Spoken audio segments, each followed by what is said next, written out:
हरे कृष्ण कृष्ण कृष्ण हरे हरे, राम राम राम हरे हरे, हरे कृष्ण हरे राम राम राम हरे हरे, हरे हरे कृष्ण कृष्ण हरे हरे, हरे राम राम राम हरे हरे, हरे कृष्ण कृष्ण हरे हरे। पुंडलिक वरदा हरि विठ्ठल श्री ज्ञानदेव तुकाराम पंढरीनाथ भगवान माऊली ज्ञानेश्वर महाराज की जय, जगद्गुरु तुकाराम महाराज सब संतन की जय। नमः श्री शंकरानंद गुरुपादांबुजन्मणे सविलास महामोह ग्रासैक कर्मणे कुंडलीक वरदा ज्ञानदेव तुकाराम पंढरीनाथ भगवान की जय, माऊली ज्ञानेश्वर महाराज तुकाराम महाराज। सांगा बरं काय झालं, बसले ताई सांगा। श्लोक पाठ करणारे किती त्यातले? एकच श्लोक झाला होता, केला ना, म्हणा.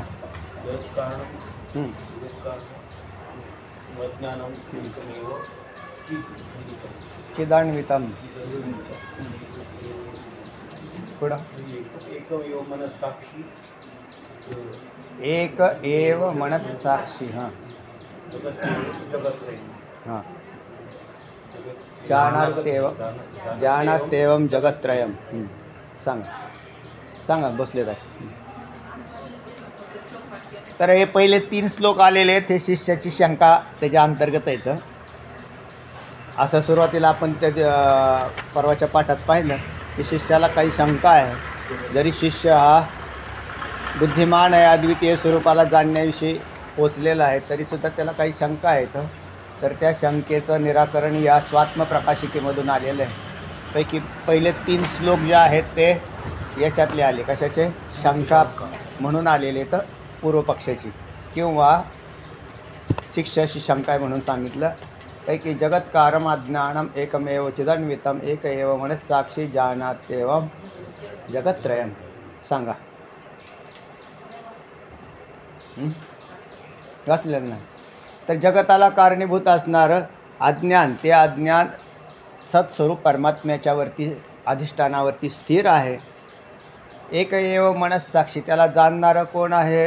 आणि त्या अज्ञान कार्य त्रिगुणात्मक, अज्ञान कार्य त्रैलोक्याला जाणणारं मन आहे, हे त्याला साक्षी रूपाने मन जाणत असतं. अशा प्रकारच्या पहिल्या श्लोकाचा विषय झालेला आहे. ऐका आता पुढे काय म्हणतायत. हरी विवेकयुक्त बुद्ध्याहम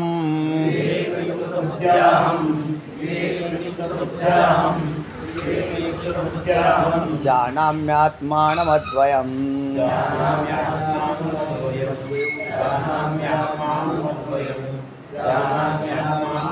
विवेकयुक्त बुद्ध्याहम जानाम्यात्मानमद्वयम्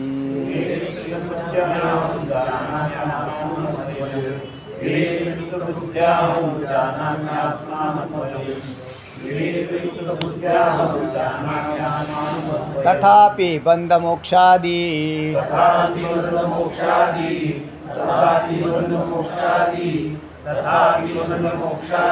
व्यवहार प्रतीयते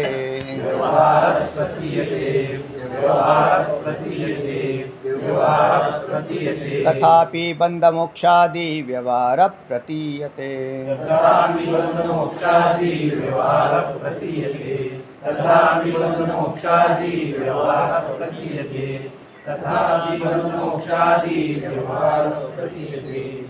हरि विवेकयुक्त बुद्ध्याहं जानाम्यात्मानमद्वयम् तथापि बंधमोक्षादि व्यवहार प्रतीयते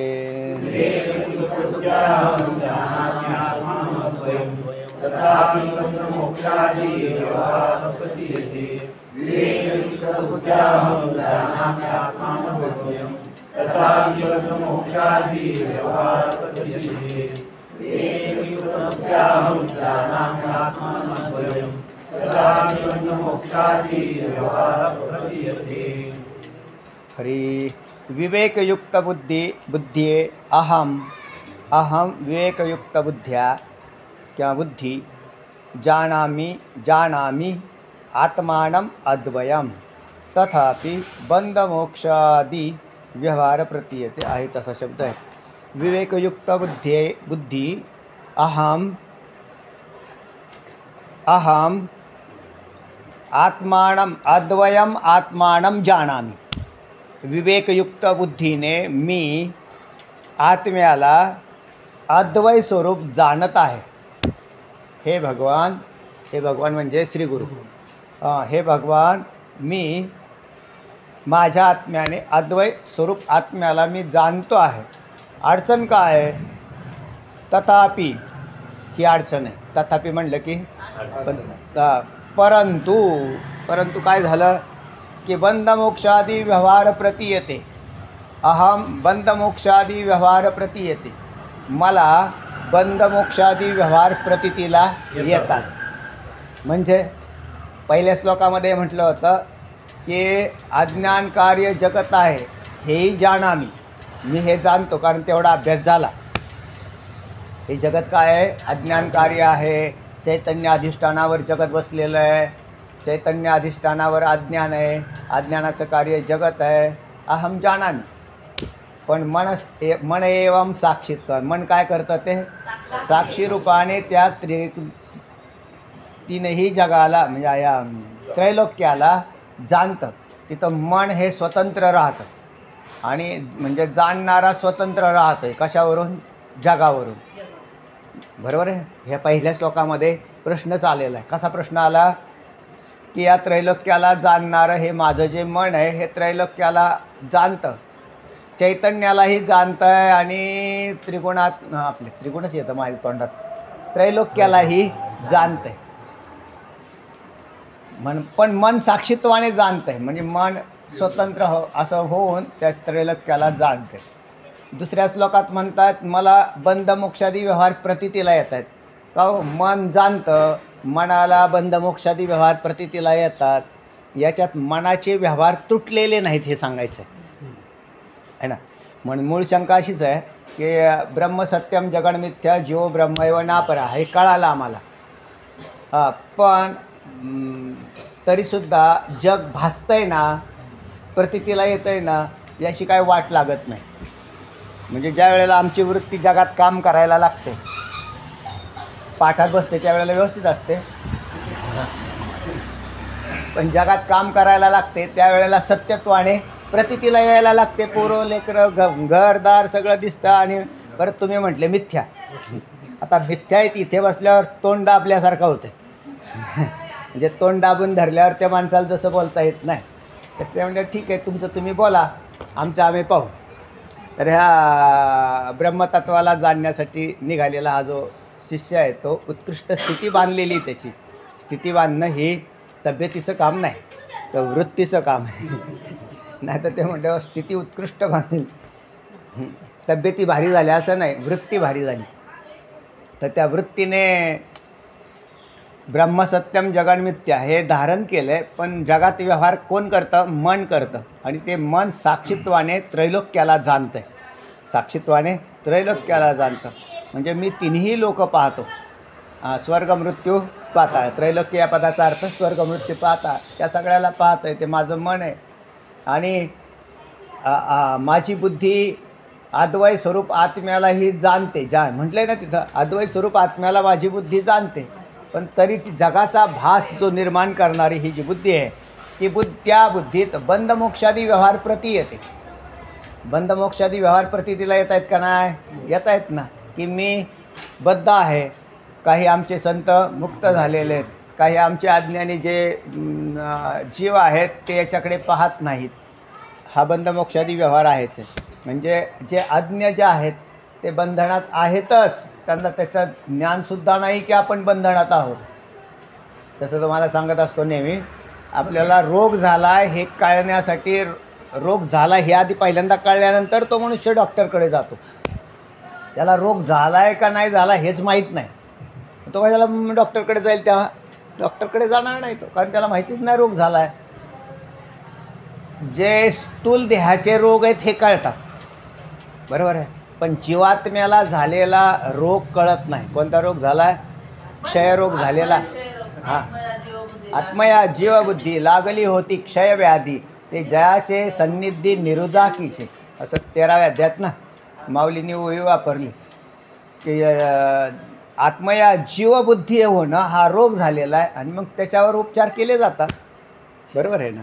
तर असे काही बालक आहेत जीव की जे अज्ञानात ग्रस्त आहेत, त्यांना याचं ज्ञान नाही. मुमुक्षू जो आहे तो सावध झालेला आहे पण रोग गेलेला नाही.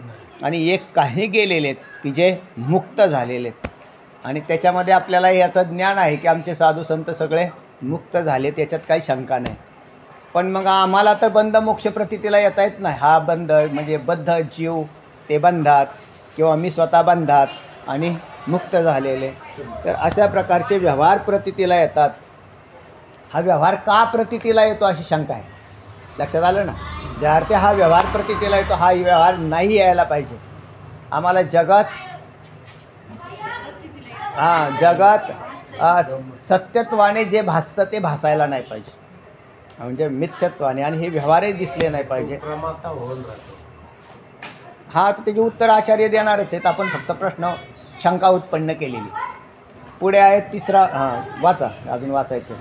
सुरुवात आहे, वाचा.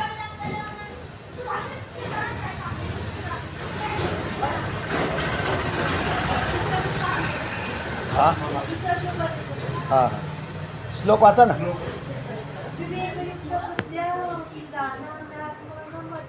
आता याच्यातही अजून ऐका पार का. हे जे आहे ना तर काय यांचं नाव आहे, नाव होतं तर तुम्हाला उद्या सांगेल. हे जे लिहिलेलं आहे ना लिखाण मराठीमधलं, हे लेखकाने लिहिलेलं आहे. त्यांचं नाव माझ्या लक्षातून गेलं. काय फाटक का काय नाव आहे असं काहीतरी. तर त्यांनी ते प्राध्यापक आहेत ते आणि त्यांनी लिहिलेलं आहे. आता मी तुम्हाला माझ्याकडले अर्थही सांगतो आहे. म्हणजे असं काही समजायचं कारण नाही की हे लिहिलेलं आहे हेच बरोबर आहे. कारण हे एका आणि म्हणजे वेदांताचं चिंतन करणाऱ्या व्यक्तीने माझ्यासारख्या लिहिले बुवा.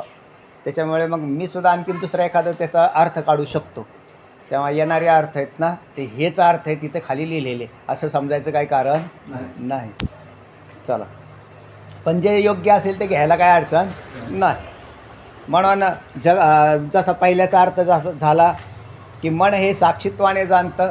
तुम्ही कदाचित असं म्हणताल की मग इथं लिहिलेल्या अर्थापेक्षा तुम्ही जरा वेगळाच सांगितला तर तो माझा अर्थ आहे आणि इथं लिहिलेला हा त्या लेखकाचा अर्थ आहे. चला, विवेकयुक्त बुद्ध्याहम जानाम्यात अहम अद्वयम अद्वयम आत्मानम अहम जानामी. अद्वय स्वरूप आत्म्याला मी जाणतो, पण तरीसुद्धा तथापि बंधमोक्षादी व्यवहार प्रती येते माझ्या मनाला.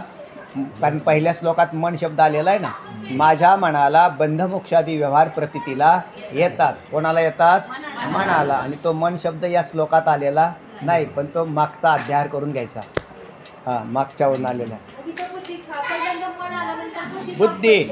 तर जाणामी म्हणजे जाणणं हे बुद्धीचं काम आहे आणि संकल्प विकल्पात्मक मन असतं. म्हणून त्रैलोक्याचा विषयी संकल्प विकल्प करणारं मन आणि आत्म्याला जाणणारी बुद्धी.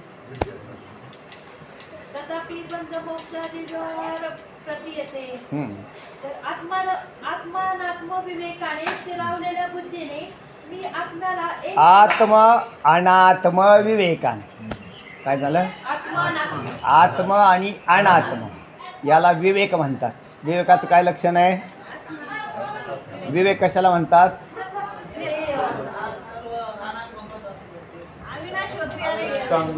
सर्व पदार्थ अविनाशी आणि सगळे पदार्थ विनाशी आणि क्रियावान आणि आत्मा हा अविनाशी क्रियारहित आहे अशी जी बुद्धी जाणते तिला विवेक. असं पाठीमाग तुम्हाला शिकवलं होतं ना विचारसागरात. झालं का? संत संगतीने आत्मा अविनाशी क्रियारहित आहे आणि तद्भिन्न सगळे विनाशी आणि चंचल पदार्थ आहेत. त्याला विवेक असं म्हटलं. तसंच त्यालाच आत्मा अनात्म विवेक असं म्हणतात. म्हणजे आत्मा आणि अनात्मा म्हणजे देह आणि आत्मा म्हणजे चैतन्य. म्हणून ह्या दोघांच्यामध्ये काय आहे? स्थिरावलेल्या बुद्धीने आत्म अनात्म विवेकाने विवेक तयार झालेले. ज्या स्थिरावलेल्या बुद्धीने मी आत्म्याला एकम एवम अद्वितीयम जाणतो. आता एकम एवम अद्वितीयम या पदाचे अर्थ तुम्हाला पंचदशीत झालेले आहेत ना. हां, मग तिथे जाऊन पाहत बसा. तर मी असा एकम एवम ऐक्य केलेलं आहे ना, त्याच्यात ऐक्य केलेलं आहे. एकम एवम आणि अद्वितीयम अशा पद्धतीने मी त्या चैतन्याला आत्म्याला जाणतो. पण तरीही वाचा आत्मा अनात्मा विवेकाने स्थिरावलेल्या वृत्तीने मी आत्म्याला एकमेव अद्वितीय असा जाणतो. पण तरीही आता याच्यात थोडी खोली सांगतो अजून, की एखाद्या पदार्थाला मी असा जाणतो, तेव्हा त्याला जाणण्यासाठी त्याच्या विरोधी पदार्थाचा वापर केला जातो. त्याच्या विरोधी पदार्थाचा म्हणजे तुम्हाला त्या पदार्थाला जाणण्याकडे बुद्धी जाते ना. आत्म्याला जाणण्यासाठी अनात्म्याला जाणावं लागतं. आणि ज्याला मग ते म्हणजे नुसतं आत्म्याला जाणायचं सांगा ना आम्हाला, तर नाही तुम्हाला, मग तुमची बुद्धी नाही होणार.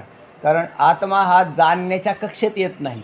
म्हणून अनात्म्याला जाणून तद्विरोधी पदार्थाची बुद्धी करावी लागते. म्हणजे आत्म्याला जाणता येते तद्विरोधी पदार्थाची. जसं आपल्या नजरेला कोण आहे? अनात्मा. तो कसा आहे? असत, जड आणि दुःख. अनात्मा कसा आहे? असत, जड, दुःख. मग आता याच्या विरोधी सच्चित आनंद. म्हणून आत्मा आणि अनात्म विवेकाने मी माझ्या अद्वैत स्वरूप आत्म्याला जाणतो. नासतो विद्यते भाव नाभाव विद्यते सतः उभयरूपी दृष्टांतस्त्वनयस्तत्वदर्शिभिः. हे अशा पद्धतीने जाणत असतात विवेकी पुरुष. चला. पण तरीही व्यवहारी जीवनात बंधमोक्ष इत्यादी व्यवहार तर जाणवताच ना. हां, तर ना याला प्रश्नचिन्ह केलं का त्यांनी? करून ठेवा. जाणवतातच ना. आपण कसं हां, म्हणजे शंका झाली तयार तिथं. जाणवतातच ना हो महाराज. म्हणजे काय की तरीसुद्धा व्यवहारी जीवनात म्हणजे आपल्या दररोजच्या जीवनात वेदांताचा अभ्यास करणारे माणसं व्यावहारिक जीवनात जगताला सत्य समजून व्यवहार करतात का मिथ्या समजून व्यवहार करतात? तर त्याच्यात तो घरी गेला आणि नातवंड भेटलं की घेतलं चांगा खांद्यावर. ते म्हणते वा माझे नातवंड. मग म्हणजे त्या तिथं व्यवहार झाला का नाही? हां, मग ते नातवंड सत्य आहे का मिथ्या आहे? गुंडा मावशी हां, कसं आहे ते? तर त्याला तिथे जी बुद्धी आहे ना, बंद करून ठेवा. तेव्हा ही जी बुद्धी आहे ना, आत्मा अनात्म विवेकाने स्थिरावलेल्या बुद्धीने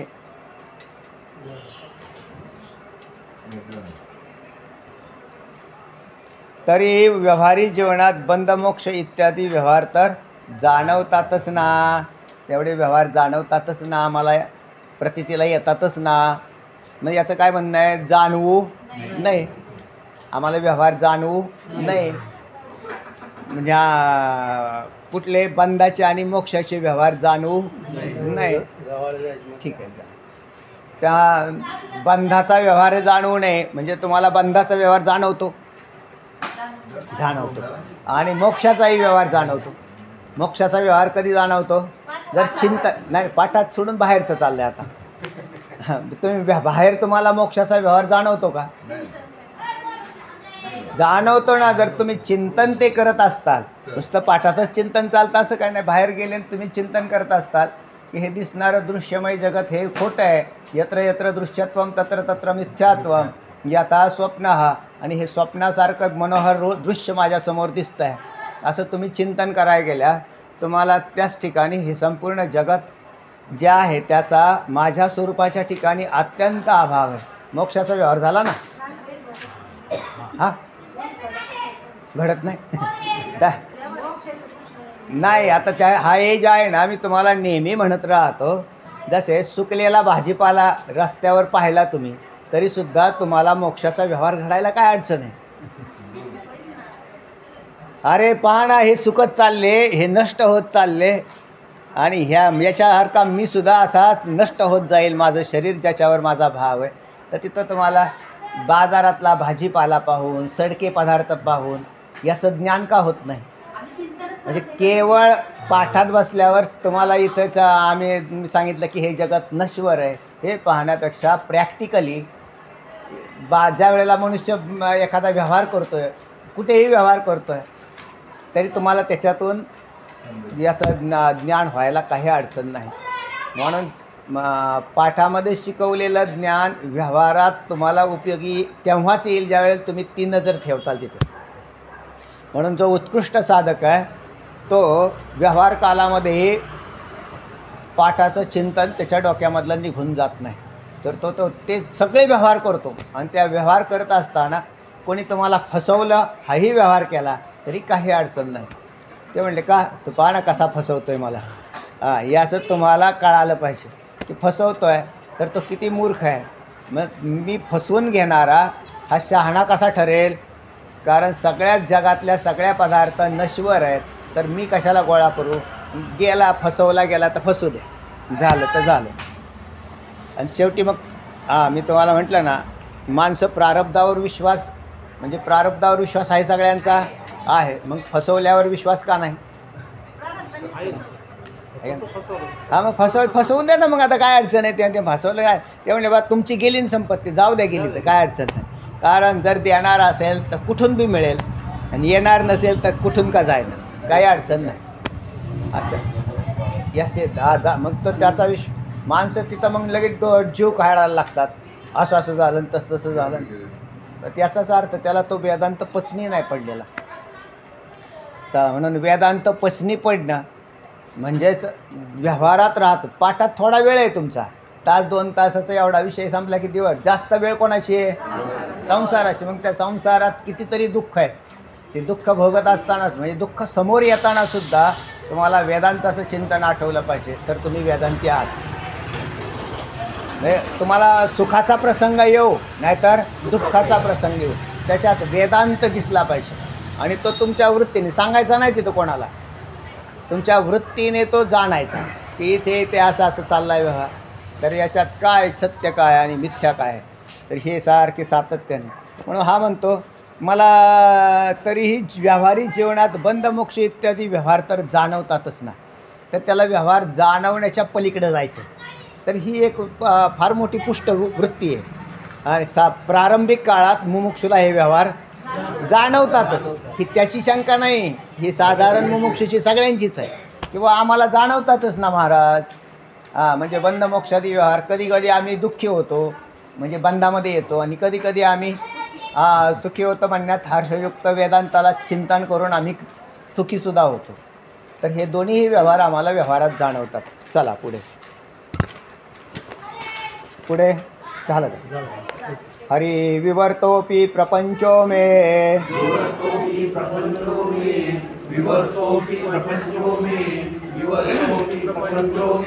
सत्यवत भाति सर्वदा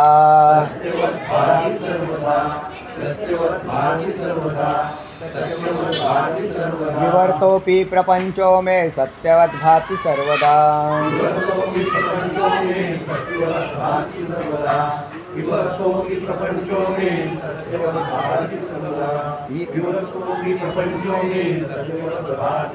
इति संशय पाशेन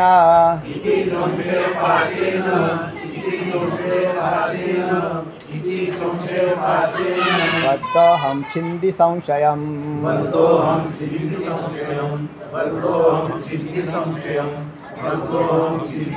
इति संशय पाशेन बद्धोऽहं छिन्धि संशयम्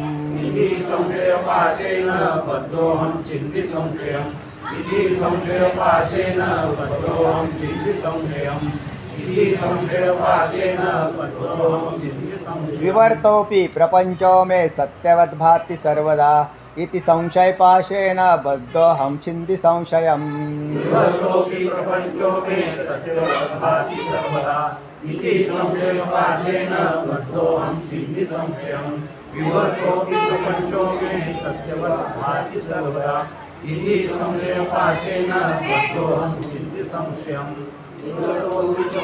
मे सत्यवत् भाति सर्वदा इति संशय पाशेन बद्धोऽहं छिन्धि संशयम् विवर्तः अपि प्रपंचः मे सत्यवत् भाति सर्वदा इति संशयपाशेन बद्धः अहम छिंदी संशयम. काय सांगितलं? विवर्तः अपि प्रपंचः मे सत्यवत् भाति सर्वदा इति संशयपाशेन बद्धः अहम छिंदी संशयम. सांगा वावरेत आहे पदच्छेद.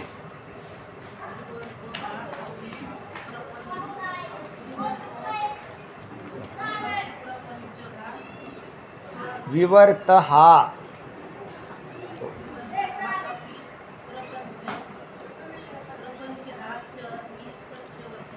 सत्यवत भाती भाती पाशे ना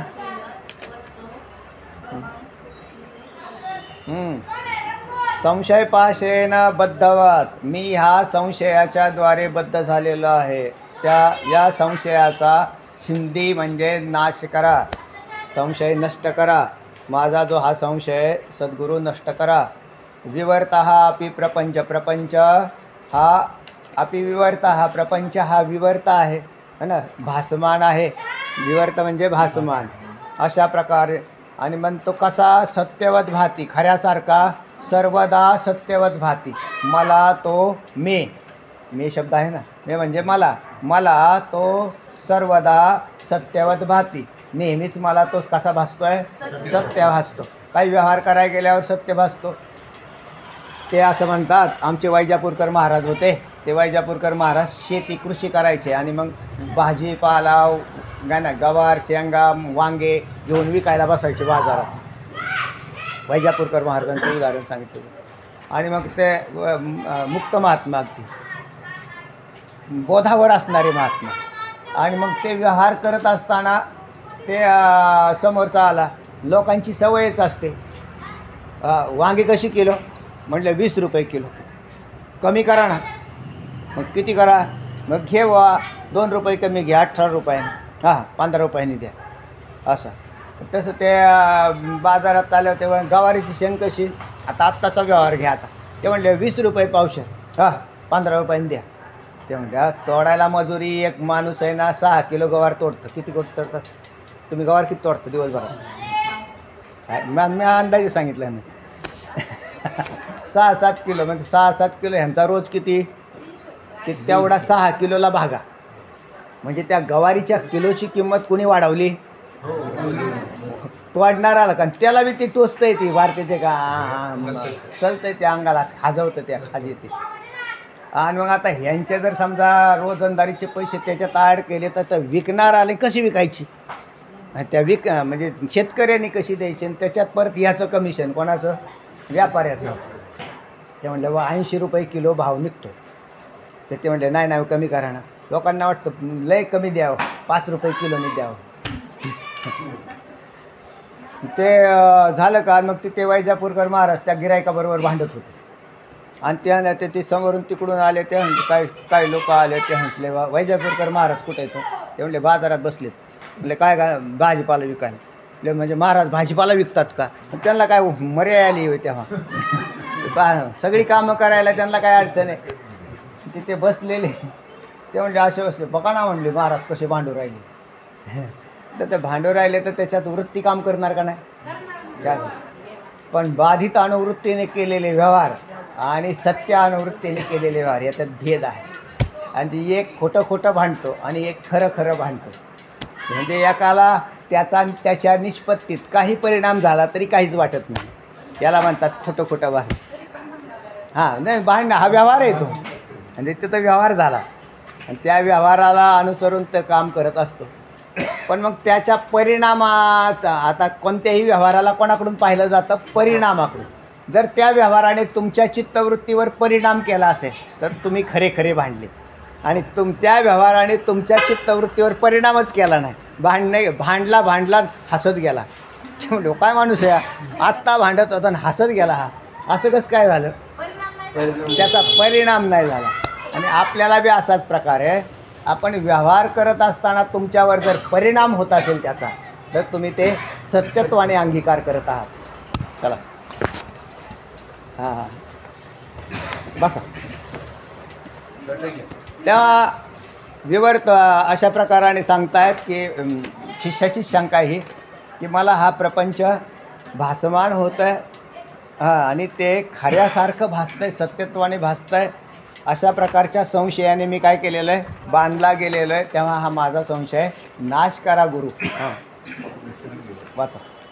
विभवतोऽपि प्रपंचो मे सत्यवत्यापि सर्वदा इति संशयाचेन वर्तोऽपि संशयम्. हां तर हे विश्व भासमय असूनही नेहमीच खऱ्यासारखे भासते. या संशयरूपी बंधाने मी बांधला गेलो आहे. हे सद्गुरु कृपया माझा हा संशय नष्ट करा. बरोबर.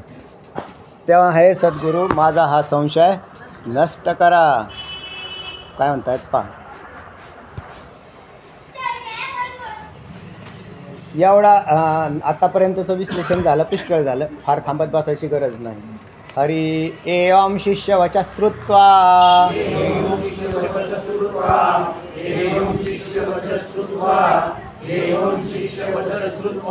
गुरुराहोत्तरं स्फुटम्.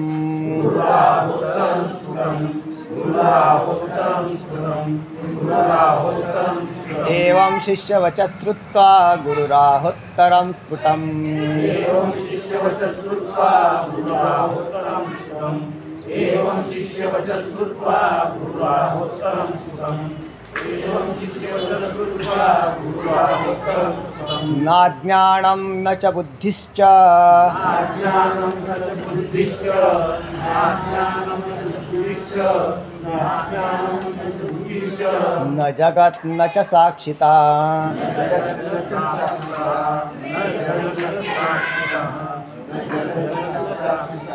न जगत् न च साक्षिता.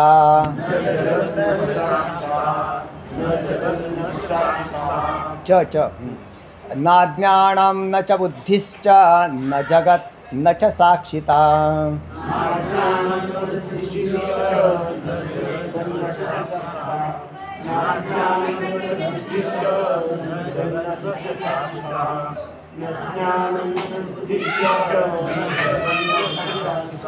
एवं शिष्यवच श्रुत्वा गुरुराहोत्तरस्फुटम्. नाज्ञानं न च बुद्धिश्च न जगत् न च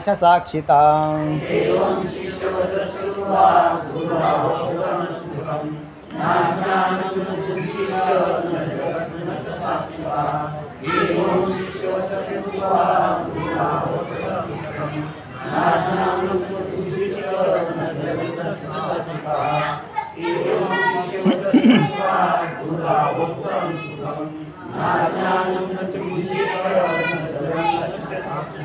हरि बन्धमोक्षादयः सर्वे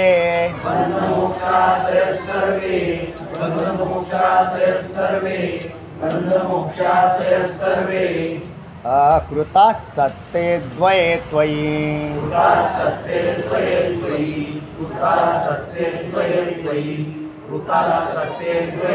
बन्धमोक्षादयः सर्वे कृताः सत्ते द्वये त्वयि.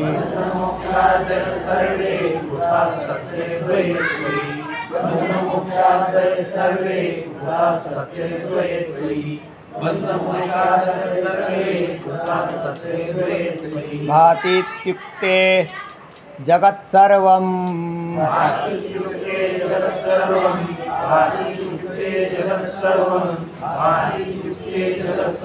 सद्रूपं ब्रह्म तद्भवेत्.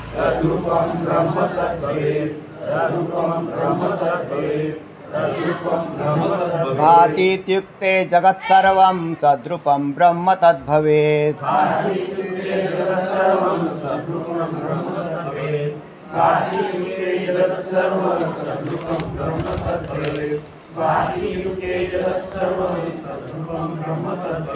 बन्धमोक्षादयः सर्वे कृताः सत्ते द्वये त्वयि. भातीत्युक्ते जगत्सर्वं सद्रूपं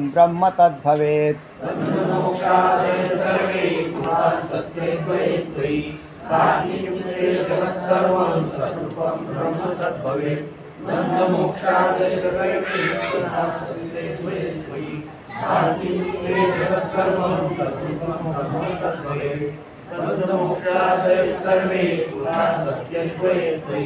भारतीये जगत्सर्वं सद्रूपं ब्रह्म तद्भवेत्। एवं शिष्यवचः श्रुत्वा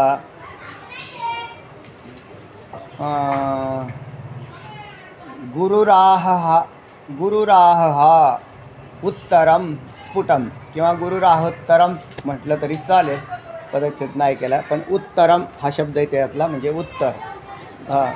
गुरुराह अर्थात गुरुजींनी, उत्तरम गुरुराह उत्तरम स्फुटं न अज्ञानं न च बुद्धिः च न जगत् न च साक्षिता बन्धमोक्षादयः सर्वे कृताः सत्तेः अद्वये सत्तेः अद्वये तु मयि त्वयि तू त्वयि त्वयीच बरोबर आहे, त्यात काय पदच्छेद नाही. अद्वये त्वयि भाती ती उक्ते, त्यूचा ती निघेल, आणखीन एक ती निघेल. भाती ती उक्ते जगत सर्वं सद्रूपम किंवा सद्रूपम आहे तसं आपण म्हणतोच, सद्रूपम ब्रह्म तत् भवेत्. सांगा आता, परत सांगू, काय गरज नाही. एवं शिष्यवचः श्रुत्वा गुरुराह उत्तरं स्फुटं न अज्ञानं न च बुद्धिः च न जगत् न च साक्षिता बन्धमोक्षादयः सर्वे कृताः सत्तेः अद्वये त्वयि भातीति उक्ते जगत् सर्वं सद्रूपं ब्रह्म तद्भवेत्. गायकवाड ताई.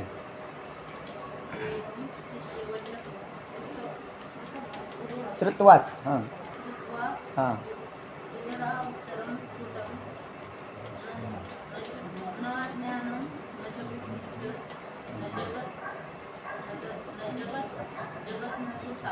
न च साक्षिता, परत जगत काढल्यावर न राहिला ना एक खाली. हां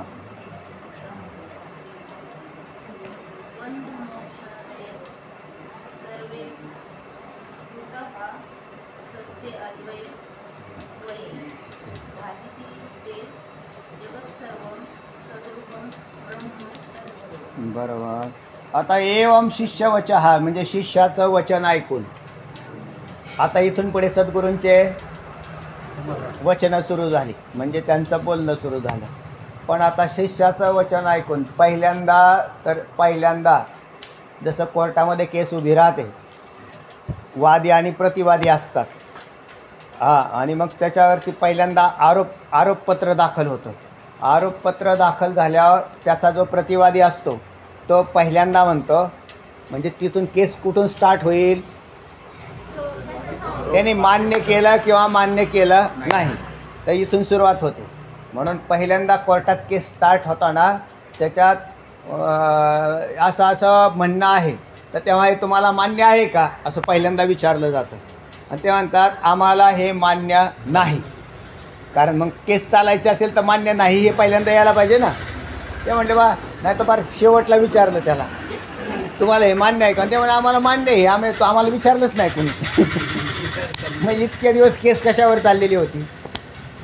तसं याला प्रतिज्ञा तिथं जे केली जाते ना, कोर्टासमोर केलेली प्रतिज्ञापत्र लिहून द्यावं लागतं, आणि ते प्रतिज्ञापत्रात त्याचे उल्लेख असतात.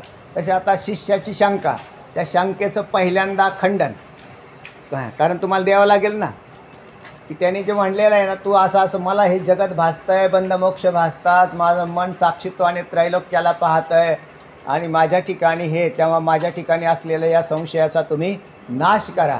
तर तेव्हा सद्गुरू सांगतायत की एवं शिष्यवचः श्रुत्वा, ऐकून, श्रुत्वा म्हणजे ऐकून, कोणी ऐकून, गुरुजींनी, गुरुराहा म्हणजे गुरूंनी, श्रुत्वा गुरुजींनी वचन ऐकलं ते शिष्याचं, आणि उत्तरम स्फुटम त्याला काय करतायत, उत्तर देत आहेत. काय स्फुटम म्हणजे स्पष्टपणाने उत्तर सांगतायत. काय उत्तर आहे तर लगेच खालच्या 3 जे श्लोकाचे भाग आलेले आहेत ते 3 ओळी, की न अज्ञानम, अज्ञान नाही, अज्ञान अस्तित्वात नाही. हे त्याच्या उत्तराला सुरुवात झाली. अज्ञानच नाही मग परमात्माचा आहे. न च बुच्च म्हणजे त्याचप्रमाणे किंवा तत आपण तसेच असा शब्दप्रयोग वापरतो म्हणून च बऱ्याच वेळा येतो. त्याचप्रमाणे न अज्ञान न बुद्धी ही न जगत न साक्षीता, सगळ्याला न लावा आणि मध्ये च टाका. असलेल्या चा त्याच्यात उपयोग करा. न अज्ञान च न बुद्धी ही न च जगत न च साक्षीता, साक्षीताही नाही, जगतही नाही, बुद्धीही नाही न अज्ञानही नाही. हे खरं उत्तर आहे बरं का. हे काय खरं काहीच नाही आहे हो. साक्षीता नाही, अज्ञानच नाही, मग अज्ञान नाही म्हणून जगतही नाही आणि मग भासतंय ते देव आहे. पण जीवाला अज्ञानाच्या अंतर्गत जगत स्वतंत्र भासतं ही अडचण आहे. आपल्याला जगत भासतंय का नाही भासतं, पण देव म्हणून भासत नाही. घोटाळा कुठे येतो? तुम्हाला जर देव म्हणून भासला तर तुम्ही मुक्त झाले. आणि त्याला ते अज्ञान बंध कसं तयार करतं तर भेदाने भासतं आणि भेद बंद करतो. जगत नाही बंधात टाकत, आपल्याला भेद बंधात टाकतो. आणि हे भेद अज्ञानकृत जीवाच्या अंतःकरणात उत्पन्न होतात आणि तो या जगाला भेदाने पाहतो. म्हणजे जगात दररोज कितीतरी जन्मतात म्हणून आपल्याला आनंद होत नाही आणि जगात दररोज किती मरतात तरी आपल्याला आनंद होत नाही. पण भेदाने आपला जन्मला तर पेढे वाटतो आणि भेदाने आपला मेला तर रडत बसतो. आणि हे भेद प्रत्येक जीवाच्या अंतःकरणातले भेद आहे. ईश्वर सृष्टी ही दुःखाला कारण नाही, मनमय सृष्टी ही दुःखाला कारण आहे. म्हणून जगत नाही मग कोण आहे? देवच आहे. देव म्हणजे अख्खा देव परमात्माचा आहे. बुद्धी नाही मग बुद्धी नाही तर कोण आहे? देवच आहे. साक्षीत्वही नाही कारण तिच्या ठिकाणी साक्षी बुद्धीच नाही आली तर साक्षीत्व कुठून येईल? इतकंच नाही तर बंध मोक्षादया हा बंध मोक्ष आदी, बंध मोक्ष दया हा म्हणजे आदी, बंध मोक्ष आदी इत्यादी म्हणजे वेदांतशास्त्रात जेवढा काही प्रतिपादित विषय आहे सर्वे कृत्तः सत्य अद्वयः त्वयि, तुला तुझ्या अज्ञानाने किंवा निर्माण केलेल्या कल्पनेने ते सत्यत्वाने भासतं आहे. तो म्हणला ना मला बंध मोक्ष भासतोय, तर तो कशामुळे भासतोय? तुझ्याच अज्ञानाने ते भासतं आहे. तूच निर्माण केलेलं आहे. कृत्वा सर्वे कृत्वा बुद्धीही, तुझ्याच बुद्धीत ते अज्ञानाने भरून ठेवलेलं आहे. म्हणजे जीव हा अज्ञानाने आपल्या बुद्धीत भलताच माल भरून ठेवतो. काय भरायला पाहिजे? सच्चिदानंद परमात्मा भरून ठेवला तर बुद्धीला ताणच नाही होणार. बुद्धीला ताण का होतो? भेद भरला की बुद्धी त्रस्त होते. माणसं शहाणी आणि वेडी याच्यावरच ठरतात. माणसं वेडी का होतात? तर भलतंच मटेरियल बुद्धीत भरतात म्हणून वेडे होतात. आणि मग शहाणे का होतात? त्याच्यातलं जगातलं सत्यत्ववादी मटेरियल भरतात म्हणून जगात त्या लोकांना शहाणी म्हणतात. आणि मग ते त्या शहाणपणावरती जगत राहतात. पण म्हणून काही वेडे आणि काही शहाणे या जगात अनादिकालापासून चालू आहेत. आहे कुठं लिहिलं आहे? विचारसागरात आहे ना. हां, अनादिकालापासून. हां, अनादीमध्ये तसं याच्यातलं काहीच भरू नका. म्हणजे जगाला धरायचं नाही तर कशानेच धरू नका. जगातले पदार्थ धारण केल्याने मला काहीच उपयोग नाही त्याचा ना. म्हण त्याच्यात आपले परके हे भेदाने निर्माण होतात आणि मनुष्य दुःखी व्हायला लागतो. मनुष्य दुःखी तेव्हाच होतो जेव्हा भेद धारण करतो. नाहीतर मग हो दे ना, क्रिया जशी व्हायची तशी. समजा एखाद्या मनुष्याच्या अंत्ययात्रेला तुम्ही चाललेला आहात तर त्या अंत्ययात्रे त्यावेळी तुम्ही रडत जाता का हसत चालता? काहीच नाही. ते म्हणले अंत्ययात्रा चाललेली, मी सुद्धा चाललेलो आहे. त्या जड भरतराजाची स्थिती होते. त्याला ते ह्याला पालखीला घेऊन चालले होते ते, है ना. पालखीला जावला ना त्यांनी, खांदा लावा म्हटले. बसलेला होता एक जण शिपाई, त्यांचा व्याकुळ झाला. याला उचलला आणि त्याला खांद्याला लावला. त्यांनी लावला खांदा. आणि ते खांदा लावला आहे तर मग ते उड्या मारत चालला आहे. उड्या मारत का चाललाय, पायाखाली मुंग्या येऊ राहिल्यात. मग ते म्हणलं पायाखाली मुंग्या येत आहेत. मग त्या मुंग्या मरतील ना म्हटले. आणि ते म्हटले मग मुंग्या मरतील ना. ते वरती कोण आहे म्हणले, वर जो आहे तोच खाली आहे, खाली जो आहे तोच वर आहे. म्हणजे त्याला त्याच्याशी काही देणं घेणं नाही. म्हणजे पालखीत बसलेला काय आणि मुंगी काय, हे दोन्ही हे आम्हा सारखाची जीव. मुंगी आणि राव आम्हा सारखाची जीव. तसे प्रकार भाग पहा. तेव्हा जाणकाराचा विषय चाललेला आपल्यालाही जाणायला निघालं. न अज्ञानम न बुद्धी न जगत न साक्षिता न बंधमोक्षा आदी करून सर्वे कृत्वा आपी सत्ये अद्वये. तुझ्या बुद्धीमध्ये तू काय केलेले त्यांना हे सगळे अद्वय स्वरूप असूनही तुझ्या बुद्धीत सत्यत्वाने जन्म घेतात. तेव्हा तुझ्या कल्पनेने तू निर्माण करतोस. भातिती भातिती उक्ते जगत सर्वम सद्रूपम ब्रह्म तद् भवेत ना. सारे जगत जे भासतोस ना, भासतंय ना, ते वास्तविक पाहता जगत नसून ब्रह्मच आहे. हे जगत नसून ब्रह्म तद् भवेत. ते काय आहे? ब्रह्मच आहे. वाचा. हे श्लोक फार सोपे आहेत बरं का. तुम्हाला सुद्धा कळतील, ते सहज कळतील. आता जास्त संस्कृत साधारण कळायला झालं ना, तुम्हाला सहज कळायला लागतील. हे काय मी कोणाकडून सोडवलेला ग्रंथ नाही, तुमच्यासमोरच तुमच्या कृपेने सोडवतो. हां हां हां न च साक्षिता. हां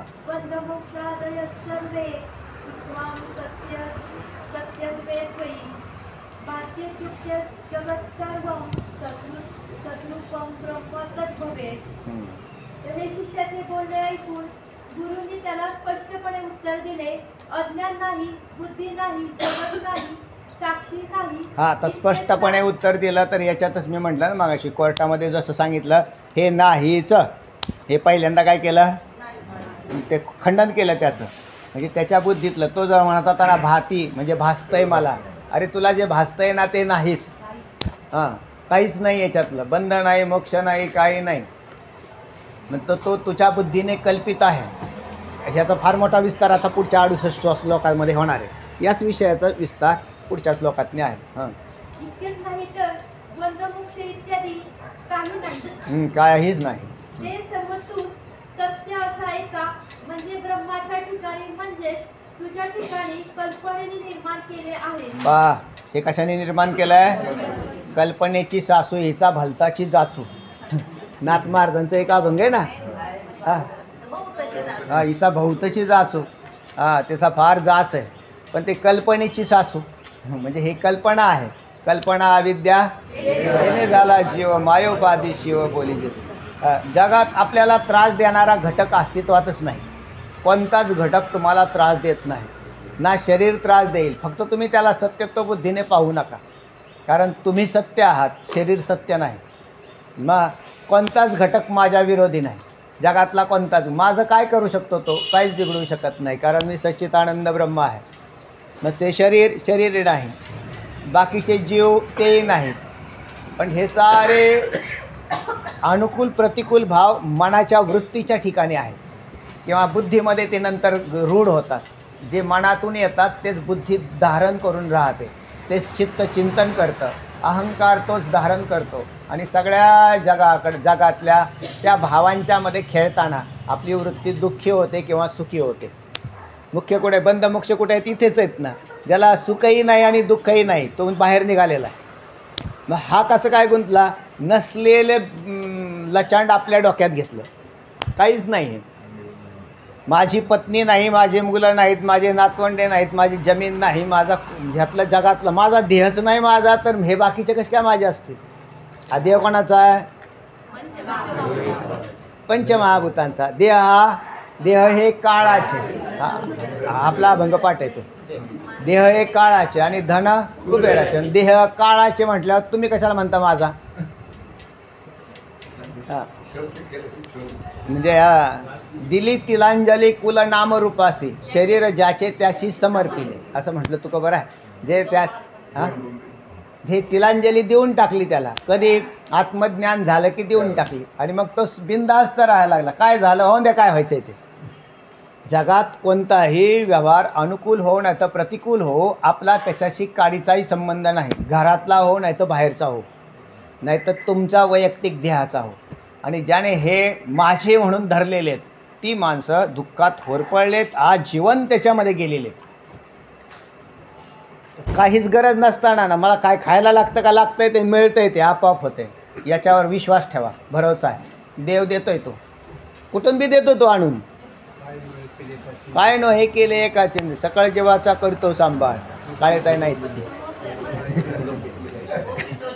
पोषितो जगाशी एकला तो एकटा पाहतो ना. काय काळजी करायचं कारण आहे? कशाची काळजी आहे? कशाचीच काळजी नाही. ते मी तुम्हाला आहे ना, त्यावेळेला मुलींची लग्न होत नव्हते, आता मुलींची लग्न सोपी झाली, आता पोरांची होऊ नये. पण त्या एका गृहस्थाला 5 पोरी होत्या आणि त्या रिटायरपर्यंत आल्यावर बहुतेक उशिरा लग्न झाल्यावर नाही घोटाळा होतो काहीतरी, आणि ते पंढरपूरला निघून गेला. ती आधी वैतागून गेला, पण नंतर बुद्धी स्थिरावली आणि नंतर म्हणायला लागला माझं कुठं काय प्रपंच. नंतर त्याचे लग्न मागं त्या सोडून दिले. ते लोक म्हणायला लागले का हो तुम्हाला मुलं बाळ आहे? तर म्हटले हां, पण मग कोण भगवंत पाहतो? हां, भीमदादांसारखं काय राहिलं त्यांच्या वाचून? काही जलमले आणि काही मेले बी त्याच्यातले, हे माहिती आहे तुम्हाला? काही त्यांचे नातलग किंवा जवळचे काही गेले सुद्धा. दादा तिकडे बी नाही आणि कोणाचे वाढदिवस झाले तिकडे बी नाहीत. काय फरक पडला? काहीच नाही. म्हणून माझ्या बुद्धीने मी माझी ओळख करून घ्यावी, दुनियाला सोडून द्यावं. या जगात दुनियाचा आणि माझा काही काडीचा संबंध नाही. हे ज्या वेळेला सिद्ध होईल ना, त्यावेळेला तुमच्यासारखे सुखीत कोणीच नाही. आणि तुम्ही ज्या वेळेला सगळ्याला धरून बसताल ना, सगळ्याला म्हणजे पहिलं शरीर आणि नंतर दुसऱ्यांदा शरीराचे संबंधी, तो रडतच बसलेला आहे. तो कधीच सुखी नाही आहे. त्याला मग त्याच्यावर लौकिक उपाय शोधतो. तो डॉक्टरकडे जावं काय नको, पैसेच कमवावं काय नको, हे लौकिक उपाय आहेत. पैसे कमवून सुखी झाला नाही आणि डॉक्टरकडे जाऊन सुखी नाही झाला. मग मनाने खंबीर झालेले सगळे सदृढ बनले. आणि मनाने खंबीर होण्याचीच ही ब्रह्मविद्या आहे. याचा लौकिक फायदा आहे बरं का हा. नंतर तर फायदा होईलच होईल, पण तुम्हाला मनाने इतकं खंबीर बनवलं की तुमच्यासारखे कोणीच नाही, तुमच्यासारखे तुम्हीच. मला या जगात कोणाचा त्रास नाही, कोणाचा वैताग नाही, कोणी मला त्रास देत नाही, कारण मी सच्चिदानंद ब्रह्म आहे. मला काय त्रास द्यायची कोणाची हिंमत आहे? मग तुम्ही तुमच्या अज्ञानाने दुःख भोगता. चला काय म्हटलं वाचा. तू जे सारे जग भासते असे म्हणतोस, ते वस्तुतः पाहिले तर सद्रूप असे ब्रह्मच आहे. बरोबर आहे, सद्रूप असं ब्रह्मच आहे. का ब्रह्म सोडून दुसरं काय आहे? ब्रह्म सोडून काहीच नाही, जग नावाचा काही प्रकारच नाही. मग अख्खं अहम सोहम ब्रह्म आकळले. नाथ महाराज म्हणतात तसा, न झाला प्रपंच आहे परब्रह्म, अहम सोहम ब्रह्म आकळले. अहम सहा, अहम म्हणजे अहम मी, आणि सहा संपूर्ण जे प्रतितीला येतं आहे हे सारं ब्रह्मच आहे. पण आता हे कळण्यासाठी तुम्हाला पाठीमागचा अभ्यास झालेला असला पाहिजे. म्हणून हे विचारसागर, वृत्ती प्रभाकर सगळे झालेले आहेत ना, त्यांच्या पुढच्या ग्रंथाचं हे चिंतन चालू झाले बरं का, लक्षात ठेवा. कारण हे आता तुम्हाला परत शंका मागताल तुम्ही, हे कसं काय बा आणि ते कसं काय, तर ह्याची सगळी उत्तरं मागं होऊन गेलेली आहेत आणि तुम्ही आता पुढच्या अभ्यासाला बसलेले आहेत. सर्पादौ रज्जु सत्तेव ब्रह्म सत्यैव केवलम्. सर्पादौ रज्जु सत्यैव ब्रह्म सत्यैव केवलम्.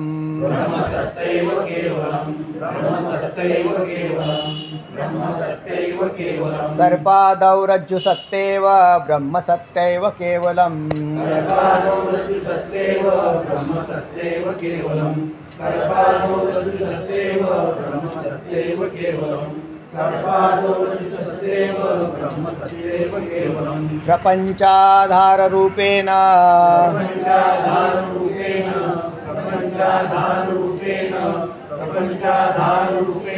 वर्तते तज्जगन्नहि.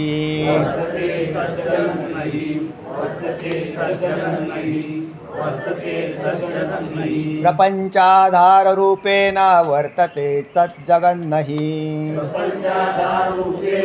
वर्तते तज्जगन्नहि. प्रपंचाधाररूपेण वर्तते तज्जगन्नहि प्रपंचाधाररूपेण वर्तते तज्जगन्नहि सर्पादौ रज्जुसत्यैव ब्रह्मसत्यैव केवलं प्रपंचाधाररूपेण वर्तते तज्जगन्नहि सत्यैव केवलं प्रपंचाधाररूपेण वर्तते तज्जगन्नहि सर्वादौ रज्जुसत्यैव ब्रह्मसत्यैव केवलं प्रपंचाधाररूपेण वर्तते तज्जगन्नहि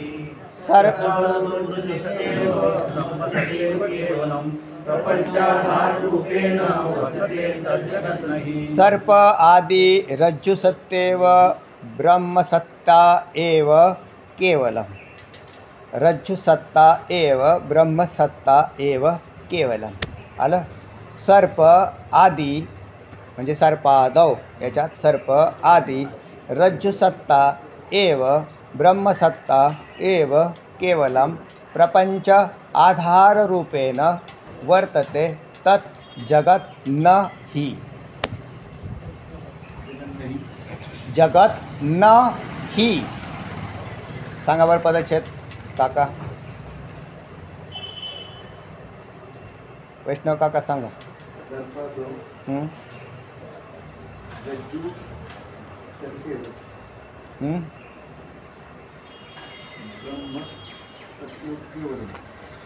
मग काहीच नाही केलं तुम्ही तर.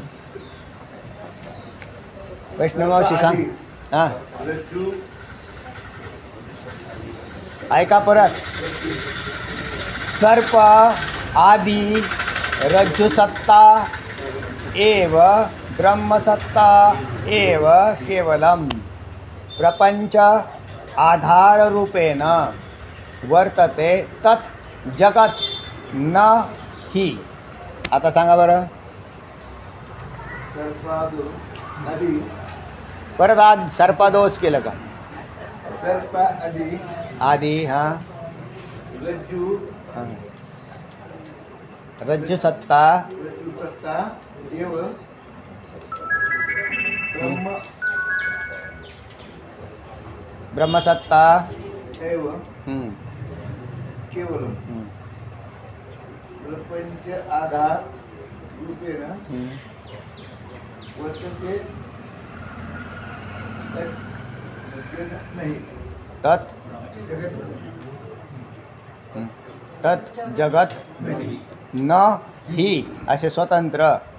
तर तेव्हा सर्प आदौ म्हणजे सर्प आदी म्हणजे सर्प आदी म्हणजे जसं शुक्ती रजत आहे स्थाणू पुरुष रज्जू सर्प हे दृष्टांत सगळे आपले माहितीत तुम्हाला.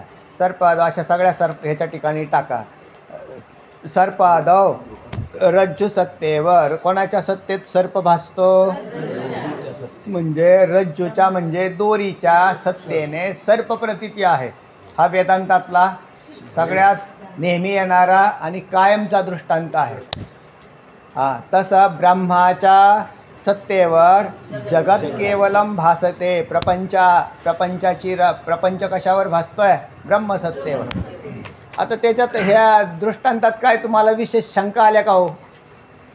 शंका म्हणजे अशी शंका आहे रज्जू दृष्ट आहे म्हणजे डोळ्याला दिसते आणि सर्प ज्या वेळेला प्रतीती असते त्यावेळेला रज्जू भासत नाही आणि जेव्हा रज्जू भासते तेव्हा सर्प भासत नाही. या दोन्हीपैकी एक पदार्थ एका काळात भासतो. बरोबर ना? लक्षात ठेवा बरं. दोन पदार्थ एका काळात भासत नाही. जरी हा रज्जू सर्प आपला फार पाठ झाल्यामुळे आपल्याला फार जवळचा वाटायला लागला पण त्याच्यातला रज्जू तरी भासते किंवा बस एका वेळेला एकच भासतो. आणि मग एकाचं अज्ञान असतं आणि एकाचं भ्रमज्ञान आहे तिथं. आता इथे पहा आध्यस्थांशात भ्रमज्ञान जन्म घेतं अधिष्ठान अंशात प्रमाज्ञान जन्म घेतं. म्हणजे ज्या वेळेला रज्जूचं ज्ञान होतं ते प्रमा आहे. बरोबर आहे. सर्पाचं ज्ञान आहे ते भ्रमांशातलं ज्ञान आहे. म्हणजे सर्प हा भ्रमांशात आहे आणि रज्जू हा प्रमांशात आहे. बरोबर आहे. पण ज्या वेळेला भ्रमांश असतो त्यावेळेला प्रमाचा आधार घेऊनच तो भासतो. बरोबर ना? म्हणजे रज्जूच्या आधारानेच सर्प भासतो स्वतंत्र भासत नाही. जर तिथे रज्जू नसताच तर सर्प भासला नसता.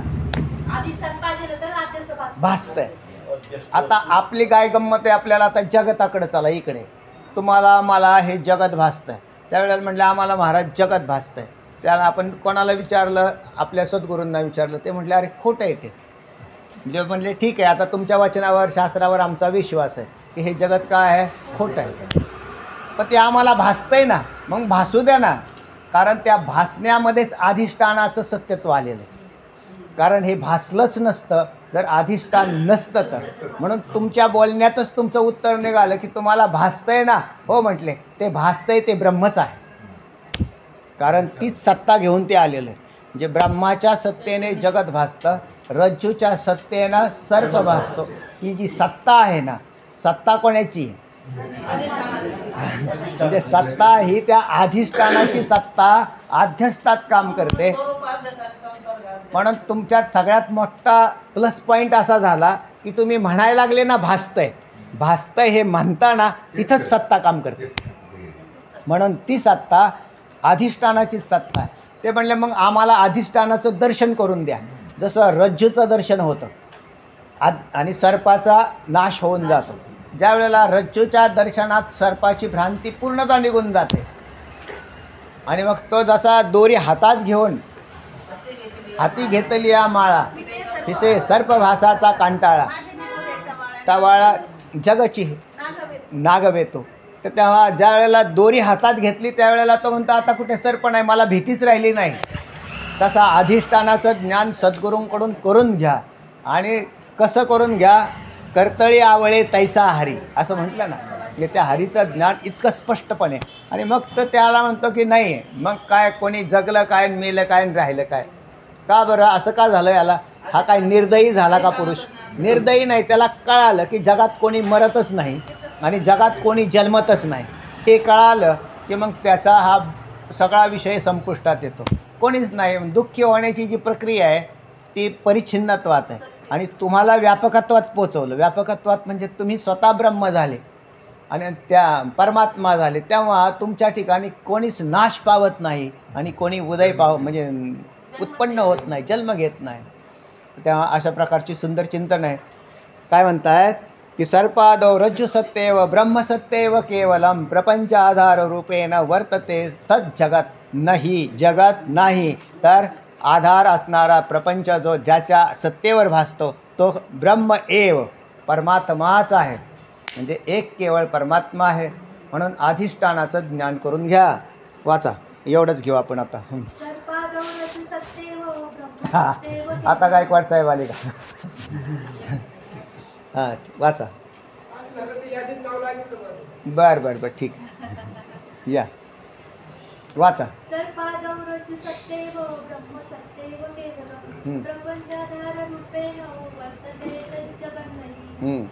सत्यत्व दोरीच्या अस्तित्वामुळे सर्प इत्यादी जाणवतात. 6वा श्लोक. हां, त्याचप्रमाणे केवळ ब्रह्माच्या अस्तित्वामुळे प्रपंचाच्या रूपाने ब्रह्मच भासते. जग नाही. मग कोण आहे? ब्रह्मच आहे. जग नावाचा प्रकारच नाही. तर एक ब्रह्मच आहे म्हणजे परमात्माच आहे. आणि याला दुसरा पुष्टी देणारा तुम्हाला विचार सांगितला होता पूर्वी की का जगात दोन दोन सत्य पदार्थ नसतात. जगात केवळ एकच सत्य पदार्थ आहे. जगत बी सत्य आहे, तुम्ही बी सत्य आहे. ते म्हटले मी आहे का? हो म्हटलं मी आहे ना. मग तुम्ही सत्य आहेत का मिथ्या आहेत? तुम्ही स्वतः तुम्ही सत्य आहेत. जगात मिथ्या ठरलं तरी चालेल पण मी सत्य आहे. आणि मग तो म्हणतो व्यवहार काळामध्ये तो म्हणतो जगत सत्य आहे. म्हणजे कधी कधी याचं सत्यत्व स्वतःवरचं उठतं आणि जगावर जातं. म्हणजे अज्ञान काळात ते भासतं आणि ज्ञान काळात नसतं. म्हणजे बिलकुल ना. कारण सर्प तुम्हाला कोणत्या काळात भासतोय? अज्ञान काळात. तसा आत्ता म्हणून जगत भासतंय, दुःखी होतोय, तसं हेच अज्ञान आहे. हेच अज्ञान आहे. रडतोय ना हेच अज्ञान आहे. सुखी दुःखी होतोय ना हेच अज्ञान आहे. म्हणून मी सुखी नाही आणि दुःखीही नाही. त्याच्या पलीकडे असणारा सत्य हे माझं नित्य स्वरूप आहे आणि आनंद हे माझं स्वरूप आहे. म्हणून जगाच्या व्यवहारात माझा काही संबंध नाही. अशा प्रकारची बुद्धी विचाराच्या अंती तयार होते. म्हणून तिथं विवेकाला म्हटलं ना प्राधान्य दिलेलं. ते तुम्हाला दुसऱ्या कशानेच तयार नाही होणं. इथे काही करायचं काहीच नाही. खरं तर परमार्थामध्ये काही करायचंच नाही, विचार करायचा आहे. पण माणसं विचार सोडून सगळं करतात. म्हणजे करायचं काय, विचार कर. बाकी काय पळापळी नाही करायची, काहीच नाही करायची, काहीच करायचं नाही. हळदी कुंकू व्हायचं नाही, नारळ फोडायचं नाही, काही करायचं नाही. म्हणजे का म्हणजे फक्त विचार करा आणि विचाराच्या द्वारे प्रपंचाचा निराश करा. बरं त्याच्यामध्ये म्हणजे असं आहे की का म्हटले तुम्ही फार निर्दयी झाले. कारण काय, तुम्ही काही झाली जगातली घटना तरी तुमच्यावर काही परिणामच होत नाही. परिणाम होईलच कसा, कारण जगात काही घटना होतच नाहीत. कोणाच्या बुद्धीने, मुक्ताच्या बुद्धीने जगात काही घडतच नाही. आणि मग कोणाच्या बुद्धीने घडतंय, सर्प कोणाच्या बुद्धीने दिसतो. आणि तोच मुक्ताला मी म्हटले तुम्हाला दिसलं का, काय म्हटले जगत भासलं का, नाही म्हटले. मग ब्रह्म आहे. आणि ब्रह्म कसं आहे, सच्चित आनंद आहे, अविनाशी आहे, क्रियारहित आहे, है ना. हे सगळं तुम्ही पाठ केलेलं आहे अगोदर. म्हणजे ब्रह्म असं आहे. आणि मग जिथे हे पदार्थ घडताना दिसत आहेत ते जगत, ज्याच्या बुद्धीने जगत धारण करून बसलेला आहे तो त्या जगताच्या पदार्थाबरोबर त्याची बुद्धी उत्पन्न होते, नाश पावते, म्हणून सुखदुःखाकार होत असते. चला, तेव्हा सर्पादौ रज्जु सत्येव ब्रह्मसत्येव केवलम. केवल काय आहे, ब्रह्मसत्ता आहे जी प्रपंचाला आधार बनलेली आहे. तिथं आधार आणि अधिष्ठानाचा विषय विचारसागरात होऊन गेलेला आहे तुम्हाला. हां, तर या जगाला आधार तुझा आत्माच आहे आणि अधिष्ठान तोही आत्माच आहे. म्हणून या जगाला कोण पाहतो, मी पाहतो. एरवी या जगाची काय किंमत. समजा आपल्याला आपला देह आता तशी जिवंतपणे नाही पेटवत कोणाला, पण मेल्यावर त्याचा देह काडी लावून टाकला, आता कोण आहे पाहायला खाली, इंद्रिय आहेत का राहिली का त्याची. तो जीवात्मा नाही नाश पावला, तो दुसऱ्या देहात गेला. पण ज्या देहाने तो जगाला पाहत होता ते सगळं मिटलं, तिथलं चित्रपट बंद झाला. तसा अधिष्ठान स्वरूप झालेला जो जीव आहे तो जगाला पाहत नाही. आणि अध्यस्थ स्वरूप झालेला जीव मात्र जगाला पाहतो आणि तो मनाच्या मार्फत पाहतो. म्हणजे आपली मन हेच अंतःकरणाच्या मार्फत या सगळ्या जगाला, दृश्यमान जगाला पाहत असतो. चला, असा विषय झाला. वाचलं का सगळं. तेव्हा जग नाहीच, ब्रह्मच आहे. 7व्या श्लोकापासून उद्या पाहू. कुंडलिक वरदा विठ्ठल श्री ज्ञानदेव पंढरीनाथ भगवान की जय. माऊली ज्ञानेश्वर महाराज जगद्गुरु.